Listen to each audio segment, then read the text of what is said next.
मैं डॉक्टर रमा जैन अग्रवाल प्रस्तुत कर रही हूँ अपनी कहानी सूखे जख्मों के निशान। गीली चादर को बार बार निचोड़कर उसे झाड़ती हुई गरिमा ऐसी लग रही थी मानो अपनी बीती बातों को याद आते ही झटक कर दूर कर देना चाहती हूँ। चादर हवा में लहरा कर सूख रही थी। तेज ठंडी हवाएं गरिमा के शरीर को कपकपा रही थी। धीमी फुहारें उसके मन को आनंदित सा कर रही थी और वो गुनगुनाती हुई सुबह की चाय के लिए रसोई में पहुंच गई। जो ही गैस जलानी चाहिए, बच्चे ने चिल्ला के कहा, माँ गैस मत जलाना, तेरा शौकी हो गई है। चाय पीने के लिए हीटर का प्रयोग कर लो। किंतु बेटा, बत्ती तो आ ही नहीं रही है, तो बाद में पी लेना। गरिमा झट गैस बंद कर अपने कमरे में जाकर बैठ गई। यादों के बवंडर उसके चारों ओर से घेरने लगे। कैसे 5 बजे से जल्दी जल्दी टिफ़िन बनाना, बच्चों को तैयार करना, स्कूल के लिए रिक्शे पे बैठाना, खुद तैयार होकर 5 मिनट बाकी है कहते हुए बिना नाश्ता किए पर्स लेकर कॉलेज चले जाना। अकेले रह रहकर सारा काम करना उसे एक एक पल याद आ रहा था। उधार लेना कभी अच्छा नहीं समझती थी। कभी तनख्वाह लेट हो जाती थी तो सोने की चूड़ी बेच देती थी, कभी अंगूठी बेच देती थी, लेकिन बच्चों की पढ़ाई में कभी रुकावट नहीं आने देती थी। बच्चे भी मन लगाकर पढ़ रहे थे, अच्छे नंबर से प्रथम श्रेणी से आ रहे थे।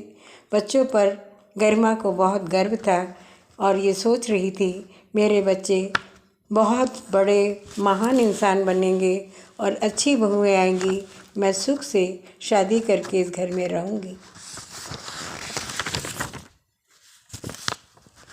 इतना सोच ही रही थी कि अचानक बेटे ने आकर कहा, माँ चाय तो पी चुकी हो, कमरे में बैठी रहोगी? चलो खाना बना लो, हम सीमा के साथ बाहर जा रहे हैं। बच्चे स्कूल से आएंगे, उनको खाना खिला देना। गरिमा काँप उठी। उसे ऐसी उम्मीद नहीं थी कि बिना खाना बनाए ही बहू चल देगी और एक कप चाय के लिए भी उसे ना पूछेगी। उसने भी धीरे से बड़बड़ा के कहा, मुझसे अब काम नहीं होता है, मैं नहीं खाना बना पाऊँगी।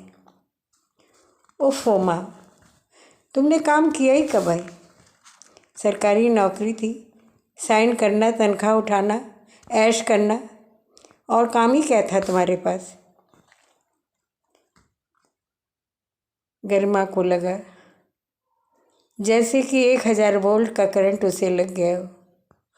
उसे वो दिन भी याद आने लगा कि रिक्शा न मिलने पर जल्दी जल्दी पैदल भागती हुई जाती थी। एक दिन अचानक एक्सीडेंट हो गया था और हल्की चोट आने पर भी वो उठकर स्कूल चली गई थी कि कहीं ऐसा न हो कि उसकी तनख्वाह कट जाए। लेकिन फिर भी वो धीरे से उठी और बोली, जाओ देख लेंगे, खाना भी बना देंगे और बच्चों को खाना भी खिला देंगे। लेकिन गरिमा की आंखें छलछला रही थीं। आज ये बेटा कैसा पराया हो चुका है। इस बेटे को रात दिन झूला झूला झुला करके गोदी में सुलाती थी, हाथों से खाना खिलाती थी, नए नए कपड़े लाकर पहनाती थी, जो इसकी इच्छा होती थी पूरी करती थी। आज ये बच्चा मुझसे कह रहा है, माँ गैस ख़त्म हो जाएगी तो गैस मत जलाना, 1300 की गैस है।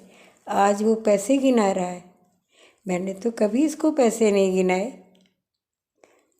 सर्विस करते हुए दोनों हाथों में सामान लाती थी, बढ़िया से बढ़िया सब्जी खरीद के लाती थी, बढ़िया से बढ़िया कपड़े खरीद कर लाती थी और इन बच्चों को पहना करके कितना खुश होती थी। लेकिन इनको तो लगता है कि मेरा रिटायरमेंट क्या हुआ, जैसे फ्री की नौकरानी मिल गई हो। गरिमा कुछ ना बोली, अकेले आंसू बहाती रही और चुपचाप जा कर के सो गई। उसे नींद नहीं आ रही थी। बार बार पति की याद आ रही थी।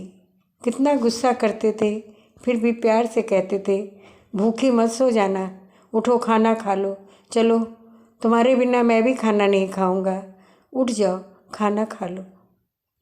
आज वो पति बहुत दूर जा चुका था।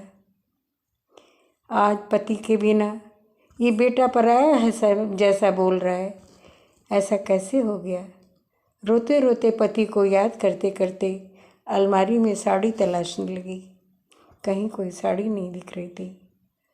कोई कपड़ा ऐसा नहीं दिख रहा था जो उसे इस दुख से मुक्त कर दे। रोते रोते आंखें लाल हो रही थी।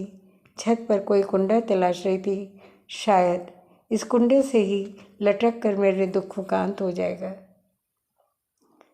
जो ही एक दुपट्टा उठाकर गांठ बांध करके कुंडे पर फेंकनी चाहिए, पीछे से पोती ने आकर कहा, अम्मा अम्मा ये साड़ी मुझे पहना दो, ऊपर मत फेंको अम्मा, ये साड़ी मुझे पहना दो, अम्मा प्लीज़ अम्मा ये साड़ी मुझे पहना दो। गांठ अचानक खुल गई। लगा सारे जख्म गायब हो गए। बच्ची को गोद में उठाकर प्यार करते करते न जाने उसे कब बड़ा कर दिया। वो एक बहुत बड़ी डॉक्टर बन गई।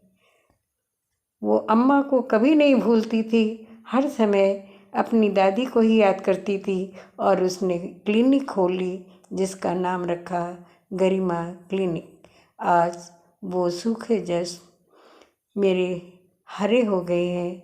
मैं प्रसन्न हूँ कि मैंने अपनी पोती को इतना लाड दिया कि वो हमेशा हमेशा हमारे लिए ही सोचती रहेगी और मैं प्रसन्न रहूँगी। उसी के सुख में ही अपने सुख की तलाश करूँगी।